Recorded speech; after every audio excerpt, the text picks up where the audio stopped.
Welcome to healthy food kitchen. இன்றைக்கி இருபுளி குழம்பு வைக்க போகிறோம். இருபுளி குழம்புனா நம்ம மோரும் புளியும் சேர்க்க போகிறோம்.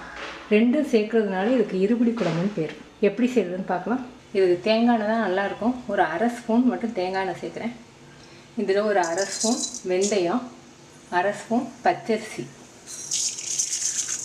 மிளகாய் உங்கள் காரத்துக்கு ஏற்ற அளவுக்கு போட்டுக்கோங்க. நான் 7 மிளகாய் போடுறேன். தேங்காய் பூ 4 ஸ்பூன் சேர்த்துருக்கேன்.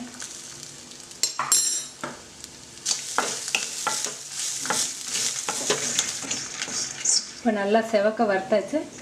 இப்போ அதை தண்ணி ஊற்றி மிக்சியில் நல்லா அரைச்சிடுவோம்.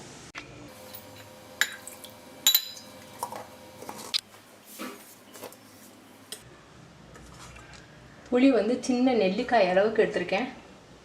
கொஞ்சமாக தண்ணி ஊற்றி நல்லா கெட்டியாக கரைச்சிக்கோங்க.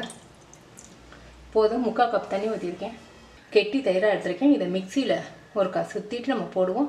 ரொம்ப புளிக்காத தயிராக இருக்கணும். நம்ம புளி வேறு சேர்க்குறோம் இல்லையா, ஓரளவுக்கு புளிக்காத தயிராக எடுத்துக்கோங்க. இதுக்கு நீங்கள் வெண்டைக்காய், நீர் பூசணி எது வேணாலும் சேர்க்கலாம்.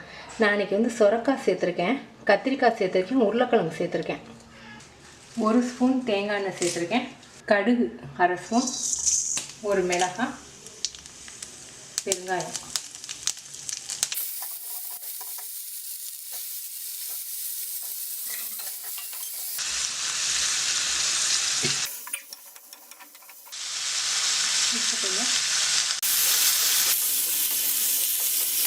இப்போ காய்கறி தேவையான அளவுக்கு தண்ணி ஊற்றுவோம்.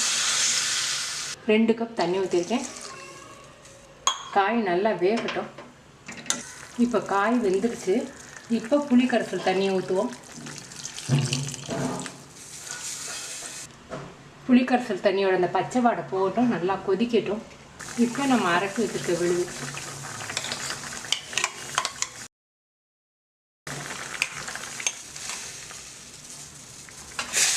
நல்லா கொதிக்கட்டும்.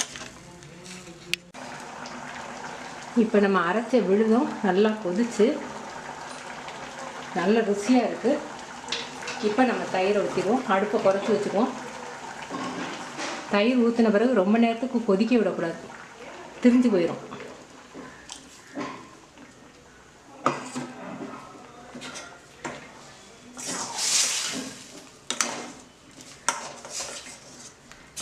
போதும், அடுப்பை அமர்த்திடுவோம்.